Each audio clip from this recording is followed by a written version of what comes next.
Thank you very much. Good morning, everyone. Thanks for coming.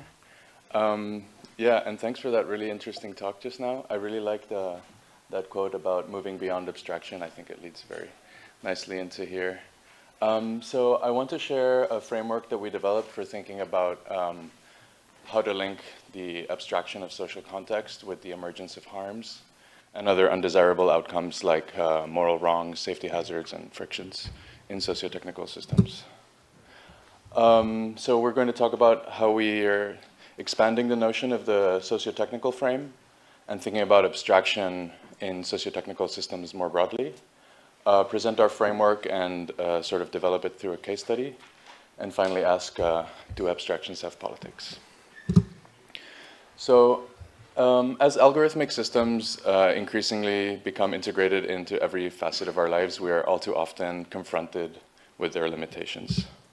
Across public services, from healthcare to education to employment, a growing body of evidence demonstrates how algorithmic systems can entrench societal biases, erode caseworker discretion, and trap citizens in Kafkaesque digital cages.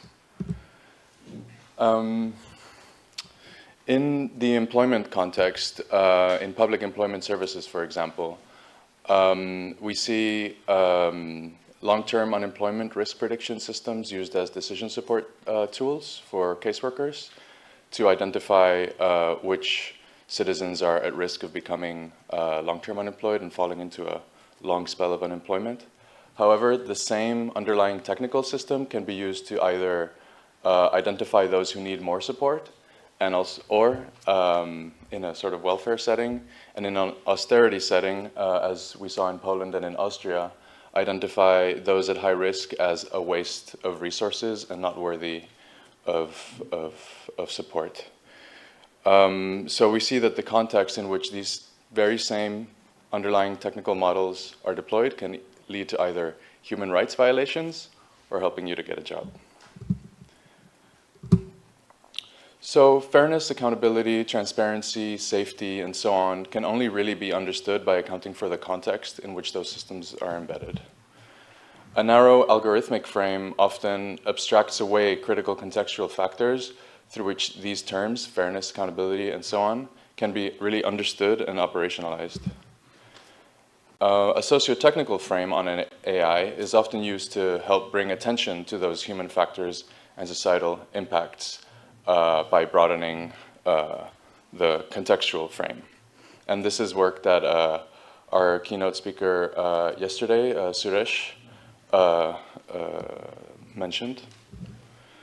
So in our paper, we draw on scholarship from sociotechnical systems and institutional design to expand this sociotechnical frame that Selbst et al. Advanced a few years ago, and blow it up to include an operational frame, organizational frame, and an institutional frame to try to add some nuance to this conversation. And we find that abstractions may arise in any layer of the stack. They're not just a property of the algorithmic frame. And furthermore, these abstractions can emerge in harm in a different layer than where they originally originated. So this expanded lens allows us to appreciate the systemic effects of interventions across the sociotechnical stack.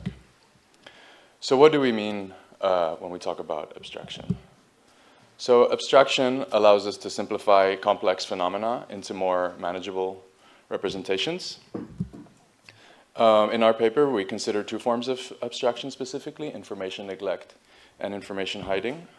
So information neglect is when formal models are constructed by selecting or discarding features of interest, whereas information hiding is when low-level details are encapsulated into high-level representations, allowing us to focus on function rather than implementation. And these are probably very familiar to all the programmers in the room. So in computer science, we often talk about abstracting away social context or complexity or nuance to render the world more computable. However, abstraction within and across the social context frames, operational, organizational, and institutional, can also create impoverished representations of the problem space, leading to solutions that hide or neglect critical contextual information without any computers in the room.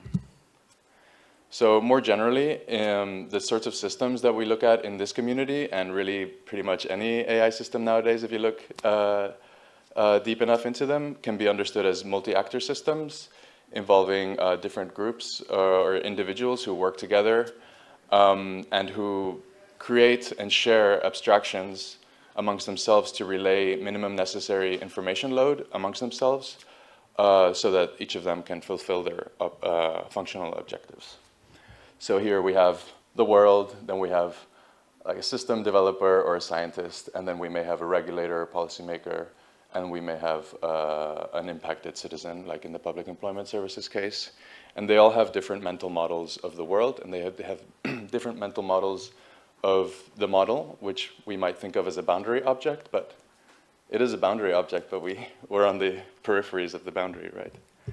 So every actor has their own positionality, visibility, exposure to the system, understanding of it, and they bring their own assumptions to their reading of the system. So abstractions can help to establish common mental models, but poor abstractions can lead to mental model misalignment. So for example, when a developer is trying to work with a policymaker, like in a public service context, they may trip over technical jargon, legalese, not really understanding, like the citizens maybe not being able to express their experience with the system, potentially because they're just unaware of it, and so on. So in our paper, we introduce the notion of misabstraction for thinking about how abstraction in sociotechnical systems can lead to undesirable consequences. So we define the term as, and apologies for the enormous block of text, a representation of an entity, phenomenon, or procedure that omits critical contextual information and renders that representation problematic when it is reintegrated into the context of the socio-technical system for which it has been made. So we develop our framework looking across the sites of use and site of design. And misabstraction occurs through a two-stage process whereby initially we decontextualize information from the target, from the site of use into the site of design, and develop our intervention, which we then recontextualize back into the intended context. And this intervention creates what we call a fractured context, which breaks interrelations between the contextual factors that were considered or neglected, giving rise to moral wrongs, harms, safety hazards, and frictions, and so on. So we condense this framework into a 5-step recipe, which I won't go into. And then we apply this to a case study. And for the sake of time, I'll move quickly. So we looked at a public tender for a skills matching system in public employment service, so essentially like a recommender system to help people find work. And we looked at design requirements, documentation, among other things. I'll just jump through this, apologies. And we developed this method called a sociotechnical stack trace, where we basically trace how these misabstractions evolve and create conditions throughout the different layers of the stack, which eventually, so ripple effects before leading into an actual harm.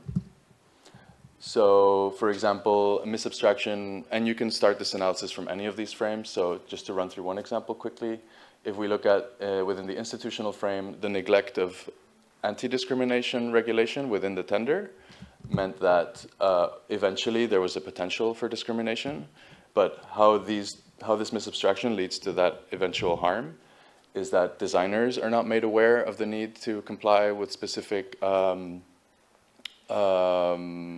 criteria for what's considered fair in this particular context, and the potential for algorithmic discrimination is not taken into account when evaluating the models.